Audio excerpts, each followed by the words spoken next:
Bonjour à toutes et à tous, j'espère que vous allez bien. Je suis heureuse de vous retrouver aujourd'hui dans le podcast Histoire de vie, produit par RPK Media, pour interviewer Benjamin Aguad, figure emblématique de Marseille. C'est parti. Bonjour Benjamin. Bonjour. Merci d'avoir accepté cette interview pour Histoire de vie à Santourin. On est dans un de tes restaurants aujourd'hui. Quand tu étais enfant, tu étais comment finalement? On va revenir un petit peu sur le petit Benjamin. Je pense que j'étais très classique. Hein. J'étais quelqu'un de normal. J'étais tout petit. On m'appelait Benjamin le nain quand j'étais t'étais à la même école que moi. Et oui. Et ben à cette période-là, je vivais des Benjamin trucs le comme nain. ça. Ouais. J'avais pas entendu, tu vois. Benjamin le nain, Benjamin le juif, Benjamin tout. Et donc ça m'a, comme j'étais enfant, j'ai dû rebondir avec toutes ces petits trucs qui me plaisaient pas, et j'ai dû dealer avec moi-même. J'ai attendu de grandir un peu, et puis après, j'ai décidé d'être ce que je suis maintenant, de me respecter, de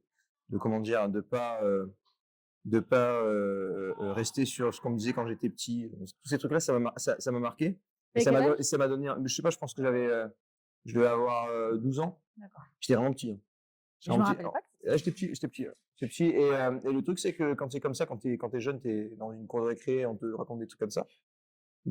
C'est où tu t'effondres, ou alors tu as envie de leur casser la tête à tous. Et comme je n'avais pas les bras pour leur casser la tête à tous, j'ai décidé de faire les choses différemment et de me construire, Bon dire, j'ai dû me stimuler comme je pouvais, en fait. Voilà. Et du coup, la musique, c'est quelque chose qui est hyper important pour toi, parce que, ok, tu as créé et tu as ouvert des restaurants, mais tu as quand même, on va revenir dessus, la cabane des amis, le Barta, tu es un artiste. Est-ce que tu as toujours eu cette fibre, ou c'est venu progressivement? Je sais pas si j'ai toujours eu cette fibre artistique, mais j'ai toujours adoré la musique, toujours adoré faire le show, toujours, je pense que je tire ça de mes parents. On a toujours bien dansé ensemble. Et en fait, la musique, je suis venu par besoin, parce que quand j'ai lancé ma marque de Silent Party, c'est les casques, il y avait la version électronique sur le canal vert. Oui. Donc tout le monde voulait mixer sur ce canal-là. Il y avait le canal hip-hop sur le canal rouge, et là aussi tout le monde voulait mixer. Donc, je me suis retrouvé face à un problème de taille. Personne ne voulait mixer sur le canal kitsch, canal bleu. C'est quoi kitsch, canal bleu, détail? Parce que par exemple, le commun immortel, il sait pas. Le canal kitsch, c'est tout ce qui est années 80, années 70, années 2000. Tout ce qui est Goldman, tout ce qui est, j'ai mixé pendant des années, des conneries comme Claude François, comme on fait tourner les serviettes, comme les sardines, et comme le Connemara.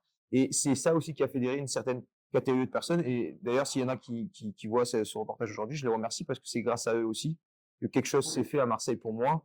Parce c'était en intermittence, hein, j'allais dans un lieu tous les 2 mois, un lieu un peu insolite comme le Père de Marseille, le Palais de la Bourse, tous ces trucs-là. Même un petit hypermarché, j'avais fait, et dans le Corbusier. Et le truc, c'est que grâce à ces gens-là, j'ai pu être qui je suis aussi maintenant, c'est-à-dire prioriser la fête, et pas que la musique. La musique, c'est super important, mais c'est prioriser les gens qui sont en face. Et je me suis toujours adapté à eux, jusqu'à un moment où, 10 ans après, j'ai fait un choix, j'ai choisi la musique électronique, parce que j'adore ça. Et j'ai plus ou moins créé tout un monde autour, comme le Barta, la cabane des amis, avec des soirées électroniques, tout ça. Mais à la base, c'est ça qui a fait la cabane, c'est ce mélange. Même à un moment donné, c'était un peu schizophrène. Je mettais du Claude François et je finissais une soirée par de la musique électronique. C'était bizarre, mais tout le monde en avait pour son argent, tu vois ce que je veux dire, dans une seule soirée. Mais à un moment donné, j'ai dû dispatcher les soirées, et ça a fait donc des soirées à thème du lundi ou dimanche, par exemple, à la cabane des amis. 2012, 24 ans, tu crées Silent Native. On est bien d'accord. 22 ans. 22 ans, pardon. Erreur, 22 ans. J'ai même vendu des places, tu te rappelles? J'ai vendu des places à Castellane, j'avais des bracelets. Ouais. Incroyable. J'ai fait ça. Donc, j'étais obligée en plus de le dire. Elle veut de l'argent, elle veut des royalties. Elle n'en aura pas. Alors, tu es quand même, tu as cru à ce concept. Comment ça t'est venu, en fait, l'idée? Je me rappelle exactement l'endroit, exactement où j'étais. On va revenir sur ça. C'est ton premier gros truc, d'ailleurs, non? Ouais. Oui, à la base, c'était pas un gros truc. Hein. À la base, c'était alors, pour la petite histoire, la première silent party que j'ai faite, c'était en 2012. C'est sur les ruines de la Maronnaise. La Maronnaise, pour ceux qui connaissent pas, c'était le plus gros club d'été à Marseille qu'on peut trouver au Goud. Donc, une discothèque. Et quand ils l'ont détruit, il y avait un gros trou, quoi. Et donc, ce que j'ai fait, c'est que je suis venu avec ces casques-là. Je passe les détails parce qu'il y a toute une histoire autour de ça, mais c'est un peu long. Et j'ai pris le tonneau. Il y avait un tonneau dans le jardin de mes parents sur lequel on servait des verres. Et j'ai dit à des gens, je ne sais pas comment ils sont venus, je ne comprends pas comment ça s'est passé. Je leur ai dit, vous me filez 10 balles pour le casque, je m'occupe d'apporter les softs, vous prenez vos bouteilles d'alcool, j'avais pas de licence, j'avais rien. On s'est posé, on a fait une soirée. Et c'était pas des casques qui étaient super développés, hein. Tu avais que 2 canaux de diffusion, tu avais pas de lumière, c'était des trucs vraiment petits plastiques. Et ça s'est passé. Et je sais pas comment ça s'est passé. Je sais pas ce qui s'est passé, comment c'est possible que ça a marché. Puis il y a des gens qui sont venus me voir et qui m'ont dit que c'était exceptionnel. Et puis c'est parti de là. Ah, Wanda, c'est parti de là. Mais comment tu as eu cette idée justement de casque? En fait, c'était pour pas, gêner Ouais. le voisinage, En en fait, à gros? C'était Marseille, quoi? en 2011, quand j'ai plus ou moins commencé à sortir, moi, j'allais beaucoup à la Friche, au Courjus, et j'allais aussi beaucoup à la Buvette Disco. Et il y avait une autre aussi petite cabane à l'Escale Borelli. Et du jour au lendemain, donc la Buvette Disco, c'est l'ancêtre de la cabane des amis. C'est Paul D'accord. Virgo qui faisait ses soirées. Il s'appelait Paul Virgo. Virgo Music, c'était un DJ. Et il faisait ses soirées à Marseille tous les jeudis, je crois, là-bas, pendant quelques temps. Et j'ai découvert la cabane comme ça. Et du jour au lendemain, la préfecture a décidé de tout arrêter avec le loi littoral. Ça a été une catastrophe pour tous les jeunes comme moi qui voulaient sortir et qui aimaient ce truc-là un peu en dehors des clous. Et je me rappelle, j'étais dans le salon chez mes parents et je me suis dit, putain, mais qu'est-ce qui pourrait faire qu'on puisse mettre de la musique en extérieur, pas déranger les gens? Ben, un casque audio. Et puis je me suis renseigné, j'ai vu que ça existait déjà en fait. Que D'accord. depuis des années, il y avait des DJ aux États-Unis qui avaient inventé ce truc-là, en Hollande notamment, qui avaient inventé ce truc-là. Et puis que depuis quelques mois, il y avait une boîte anglaise qui s'était installée, qui s'appelait Silent Arena. Ils se sont installés à Paris et il y avait un mec qui avait des casques. Donc je l'ai appelé. Je suis monté à Paris le lendemain et il m'a filé des casques gratuitement. Il m'a filé 200, 300 casques. Il m'a dit, si tu me fais la pub, tu peux faire tes soirées. Incroyable. J'ai fait ça. Ensuite, sur la Maronnaise, j'ai fait avec ces casques-là. Et ensuite, j'ai décidé d'acheter mes propres casques parce que le gars n'avait pas respecté certains deals et m'avait niqué concrètement. Ah ouais. Voilà. Donc, j'avais fait des soirées, j'ai fait musique cantine et tout avec les casques. Non, j'avais fait des trucs et tout et il m'avait pas payé. Ensuite, si je suis bien la chronologie, on a la cabane des amis. Alors comment tu as Non. non? Avant ça, en 2014, j'ai eu le WhatsApp Festival. Alors, voilà. WhatsApp Festival, c'est un festival de musique électronique et de riders. Donc, tu avais tous les meilleurs, les pros BMX riders du monde en BMX qui sont venus Comment tu as eu d'Australie. l'idée? Bah, en fait, j'étais avec JC Pierry, mon associé écologue du moment, avec qui j'étais à Euromed. Parce que tu as fait des études, c'est ça? Tu as fait des J'ai études de fait, commerce? j'ai fait Euromed, mais j'ai pas validé. Moi, j'ai que le bac. J'ai Ouais. décidé de pas valider mes études. Après 3 ans, je suis parti. J'ai trouvé que c'était pas ce qui me correspondait. Mmh. J'avais déjà des objectifs et j'étais encore dans un système scolaire qui me correspondait pas. Donc, j'ai préféré partir et Et tu dire as très bien fait. fuck à tout le monde. Ouais, mais c'était compliqué de dire à ses parents du jour au lendemain, allez, je me taille, ciao, d'aller voir le gars ton programme commerce et de lui dire, ben, je te paierai pas à ce qui reste et dégage, je fous quand en fait, vous me prenez pour un con. Parce que je trouve que cette école Kedge, qui est maintenant Kedge, Ormed, c'est du commerce avec nous d'abord. Mmh. Et je voulais pas être le produit. Mmh. Voilà. Mmh. OK. Donc, On a fait ce festival sur les plages du Prado. comment tu as organisé ça du coup? On n'avait pas un rond. On a fait C'est venir ça, donc, tu vois? ben, on C'est n'avait pas un rond. incroyable. On n'avait pas un rond. Et on a vendu aux gens des emplacements. Je me demande comment j'ai pu faire ça maintenant. On a vendu aux gens des emplacements. On avait un gars que je vois encore qui vendait des cigarettes électroniques à l'époque, c'était Grand Boom. On lui avait vendu le stand pour 1000 balles. Il avait acheté du vent au départ parce qu'on valait rien. On avait vendu un stand à des bikers qui vendaient des t-shirts. On avait vendu un mec qui faisait Gelatinino, qui faisait des glaces. Et ça s'est super bien passé. Ça a eu 2 jours et c'était incroyable. C'était avec les moyens du bord et on est sorti de là boosté à bloc. Donc 2015, on choisit évidemment de faire 10 fois plus gros. Et évidemment, on se prend la grêle, on se prend l'eau. Et j'avais personnellement vu trop gros pour cette édition. Je ne m'y connaissais pas en termes de booking DJ. J'avais fait des bookings trop pointus. Et on se retrouve, pour la petite histoire, exactement sur le lieu actuel de la nouvelle cabane des amis, sur les plages du Prado. Et c'était un désert de Gobi. C'était un désert. Il devait y avoir 200 personnes pour un lieu qui pouvait en contenir 5000. Et je me rappelle, c'était une grosse désillusion. Heureusement qu'il y a eu la grêle, heureusement qu'il y a eu la pluie et j'ai pu dealer. Et c'est là aussi où j'ai grandi, où j'ai appris à faire des choses et à travailler dans l'adversité. C'est-à-dire que mon père m'a regardé, m'a dit: «Tu vas régler ton souci tout seul. Je vais pas t'aider. Tu as fait ton truc, démerde-toi». Et je suis allé voir les assurances. Je suis allé voir les gens, les prestataires qui étaient là pour nous et que j'avais pas payé. J'ai dû négocier avec eux pour les payer, moins, mais pour les payer en priorité certains. Donc j'ai compris ce que c'était plus ou moins la vie à ce moment-là. Oui. Et si je ne m'étais pas arrivé ça maintenant, enfin en 2015, je pense que j'aurais pas été la même personne. Voilà. Donc je me suis pris une claque derrière la tête, il a fallu se relever. Ça a été Je suis dur. parti travailler avec mon père, vendre des chaussures parce que j'avais plus confiance en moi, en mes soirées et tout ça. J'étais complètement hagard. Et ensuite, quand il y a quelque chose qui vous plaît, ça vous revient derrière la tête. Moi, c'est ce qui m'est revenu. Je ne pouvais pas faire autrement que d'organiser mes propres trucs, que d'être le chef de ma propre entreprise, parce que travailler pour mon père, hein, ça n'a jamais été possible pour moi. Il travaillait pour personne d'ailleurs. Euh, et puis ensuite, le renouveau. En 2018, je me balade sur les plages, je vois cette cabane et j'ai d'un coup, il me vient un truc. Je sais pas comment ça s'est passé. C'était la cabane où je mangeais des frites quand j'étais petit avec mes grands-parents. Comme tu vois, Ouais, c'était, ouais, il y avait 2 frigos, il y avait des cafards, c'était la merde. ouais, ouais, ouais. Je me suis arrêté, je suis allé voir, j'ai dit, ça vous dirait de faire des soirées jeudi? J'étais là il y a 10 ans.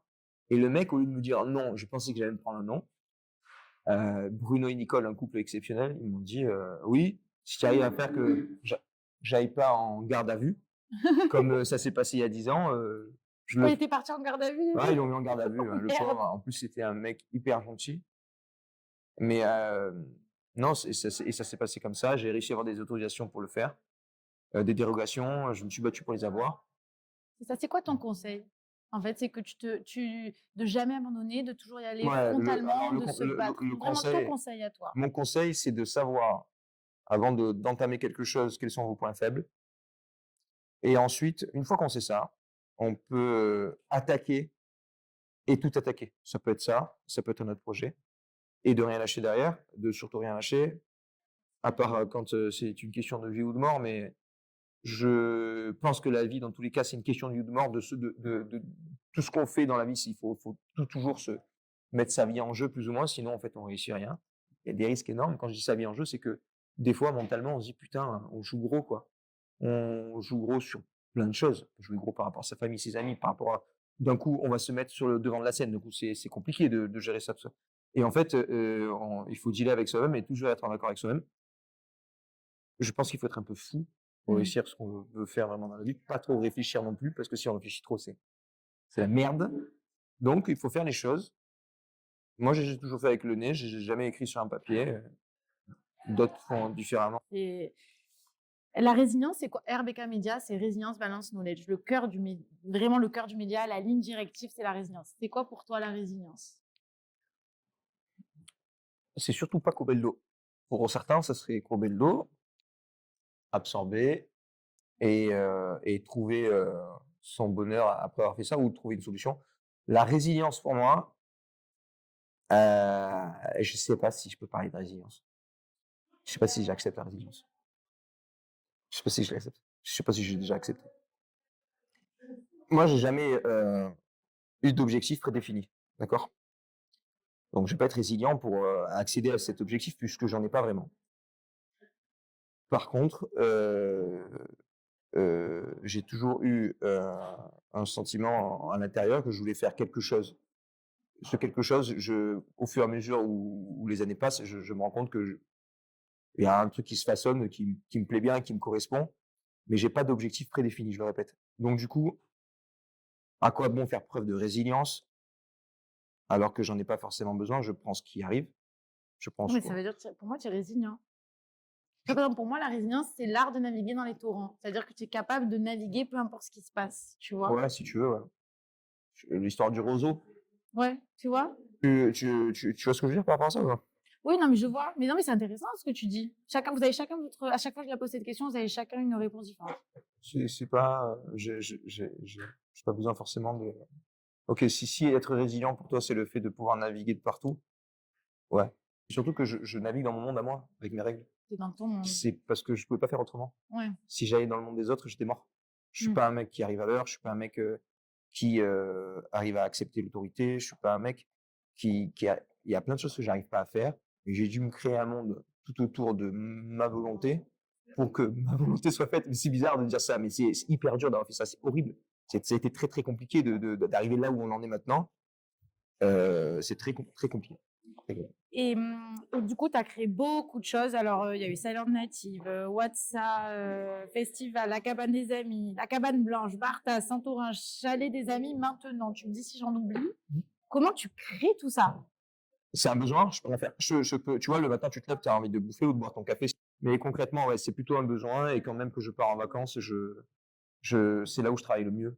Parce que je suis relax et que je peux avoir mes idées qui arrivent. Mais je fais pas ça je suis pas sûr que ce soit un choix. C'est au Et- feeling. En fait, c'est ce que tu ressens, les opportunités, tu y vas. Ouais. En gros. Et c'est vraiment avec mon nez. Hein. Avec ton nez. Ouais, je sens quand ça peut être horrible ou quand ça l'est pas. Le but, j'avais lu j'avais lu un truc sur l'entrepreneur qui m'avait marqué. Il disait un entrepreneur, ça n'a pas trop le droit de se tromper parce que si ça se trompe, ça meurt. Et je fais tout pour essayer de me tromper le moins possible. Des fois, je me trompe. Mais ça coûte pas la vie de l'entreprise. Donc, j'essaye de faire aussi comme je peux avec les envies que j'ai, parce que j'ai beaucoup, beaucoup d'envies dans cette ville où il y a vraiment le choix. Voilà, justement, on y Ouais, vient. il y a le choix, Tu il y a le vois. choix ici. Il y a le choix, il y a des trucs à faire beaucoup plus qu'ailleurs. Tu vois, si je vais à New York, il y a déjà tout qui est fait à New York. Alors, c'est un rêve, très honnêtement, d'aller dans une ville comme Bah, ça. attends, là, franchement, tu vas y arriver. Hein. J'espère. En Bah, tout cas, moi, je te dis, j'ai je le fais nez. tout pour. On en a deux à l'heure donner. Mais voilà, l'idée c'est que je vois plus ou moins ma vie, tout comme une espèce de jeu dans lequel il faut jouer le plus de parties possible. Sinon, bah, très honnêtement, bah, on n'a pas joué la partie à fond. Et je trouve que c'est un manque je sais pas, moi j'ai un manque. Après, je suis vraiment comme une espèce de drogué de l'organisation, drogué de la création. J'ai besoin de voir se réaliser un projet. Et quand un projet se réalise, je passe directement à un autre. On dirait un malade mental. Des fois, je me considère vraiment comme un malade mental. Je peux pas me poser et dire, c'est cool, on va profiter de ce qu'on a. Et en fait, je le fais. Des fois, je me regarde, je regarde un peu, je suis au Good ou je me balade dans un des restos et je me dis, putain, c'est cool. On a créé tout ça, tu vois. Je suis pas seul, hein. Ah oui. Donc, je vais pas avoir Comment tu manages tout? Tu as ton idée, après, comment ça se passe? Bah, il y a beaucoup de salariés. Ouais. Et il y a surtout des gens de confiance sur lesquels je peux m'appuyer depuis quelque temps. Alors, il y a des gens qui m'ont trahi. Il y a des gens qui m'ont trahi toutes les années. J'ai une trahison, un vrai truc qui se passe. Et je suis de plus en plus hermétique à ça. Mais avant, c'était très compliqué. Et c'est pour ça que j'ai donné beaucoup de points à des gens qui se sont montrés hyper solidaires avec moi, hyper fidèles dans la compréhension et qui m'ont vraiment fait confiance et qui m'ont suivi dans mes délires parce qu'il faut me suivre. Honnêtement, c'est pas facile. Et même moi, j'ai des fois du mal à. Je suis désolé, mais et on n'a pas le choix, on doit y aller. Ouais. C'est comme ça parce que je peux pas faire autrement. Ouais. Et quand je sens un truc, quand je sens que c'est bon et qu'il faut le faire, je peux pas dormir la nuit. Je peux pas. Et c'est pour ça que l'idée même d'avoir quelqu'un qui te dit non, à qui tu dois demander l'autorisation, c'est impossible. Voilà. Donc je me suis super bien entouré. Je délègue à des personnes qui sont formidables, qui me le rendent super bien et qui me permettent de vivre une vie normale aussi, sans être la tête forcément dans les affaires en permanence. Oui, parce qu'avec toutes ces affaires, la vie de famille, c'est pas compliqué? Non, parce que je pense que je suis très heureux comme ça. Je pense que le rythme que j'ai pris me va parfaitement.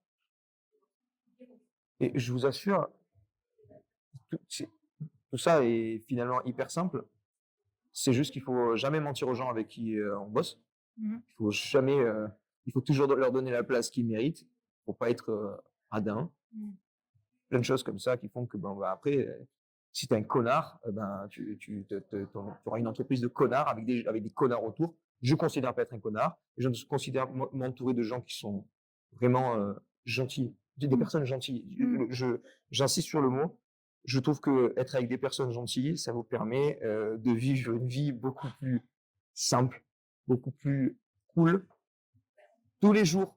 Généralement, quand on est gentil, bon, on va pas te faire un enfant dans le dos, te planter un couteau dans le dos. Mmh. Voilà. Des fois, je me trompe. Des fois, la gentillesse, se dit, elle dure que quelques années. Mmh. Mais en tout cas, c'est des beaux moments à chaque fois, même si des fois, il y a une fin. Si quelqu'un nous écoute aujourd'hui, a une idée, a un rêve, mais il doute, tu vois, il sait pas comment faire, il hésite, qu'est-ce que tu lui dirais? Que la vie, elle est très simple et que c'est de sa faute s'il hésite parce que, il y a que lui qui peut lui donner ses propres réponses. Hier soir, je parlais avec des potes là-dessus. On a longuement, philosophé sur le fait de procrastiner ou de se mettre des barrières. C'est se mettre des barrières. C'est avec ses propres croyances qu'on se les met ces barrières, d'accord? Avec, son éducation, avec, l'environnement, avec tous ces trucs-là. Bon, ben, moi, je propose à ces gens de chier sur tout l'environnement qui les entoure, en tout cas tout l'environnement néfaste et je leur propose de vivre leur rêve sans trop réfléchir. Ils auront le temps de réfléchir après, quand ils seront morts certainement. Mais en tout cas, maintenant, il n'y a rien qui les arrête. Du moins, tant qu'on t'a pas mis un stop devant la tête et qu'on t'a dit, ben, tu vas pas faire ça, je vois pas pourquoi tu le feras pas. Tu le ferais pas. C'est aussi simple que ça. C'est très simple. Ça peut paraître très compliqué Je suis d'accord avec toi. si on se dit que c'est très compliqué. Mais c'est très simple. Et je peux paraître pour quelqu'un d'hyper prétentieux à dire ça, Non, je suis pour un gros connard de base, mais j'en ai encore une fois rien à foutre parce que c'est très simple. Oui, Faut vulgariser tout ça. Si tu as envie de faire quelque chose, tu le fais. C'est tout.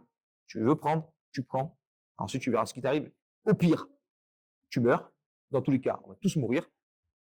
Au mieux, il y a toujours quelque chose qui se passe et il y a toujours quelque chose de fou qui se passe en général. Parce que pour mourir, il en faut quand même. Benjamin, merci beaucoup pour cette interview hyper intéressante. Vraiment, c'était un plaisir de t'interviewer parce que quand on est capable de créer autant de choses que ce que tu le fais à Marseille, et des grosses choses, c'est pas des petits trucs, bah, franchement, je voulais savoir, tu vois, ce qui se cachait derrière, J'ai encore regardé les derrière lunettes. toi, Hein. tu vois. Oui, tu as gardé les lunettes, c'est vrai. Mais bon, je vois tes yeux.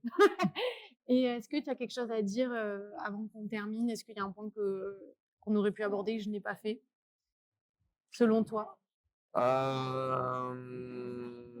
J'aimerais vous dire, si je peux dire vous, aux gens, j'aimerais leur dire que tout ce que j'ai fait, c'est parce que j'avais un besoin, et je continue à l'avoir, de rassembler les gens dans ce monde de merde actuellement qui nous divise pour des raisons qui sont vraiment nulles. C'est un peu comme cette peur qui est nulle et je la comprends pas, elle est illogique, elle est tellement petite. Et toutes ces choses sont tellement petites qu'il faudrait se concentrer sur d'autres choses. C'est pour ça que j'ai toujours trouvé et j'ai toujours eu ce sentiment de... Mon père, il m'a dit, on n'est pas des médecins, nous, on est des commerçants, on n'apporte rien au monde. C'est pas, on a ce côté-là un peu, on sait toujours, on sait pas quelle place se donner. Et moi, je suis très content d'avoir pris cette place de rassembleur, de casser les codes, d'en avoir rien à foutre de la géopolitique, de la race, de la religion des gens et de ce qu'ils font dans leur vie. Moi, mon rôle, peut-être sur cette terre, envie de construire pour moi et pour tous les gens qui sont autour de moi proches, mon rôle à moi, je l'ai compris, c'est de rassembler les gens. Et je vous remercie tous les gens qui sont là depuis le début et qui vont arriver, de me faire confiance parce que sans la confiance, ben, ça serait totalement impossible. Tout ce que j'écris sur Insta, j'ai l'impression d'être un peu plus écouté qu'avant. Et tout ça, ça me permet d'entrevoir quelque chose, un futur qui est encore un peu plus rassembleur que ce qu'il est maintenant. Donc, j'espère que ça continuera comme ça. En tout cas, je m'en donnerai toujours les moyens et je vous remercie. Merci à toi.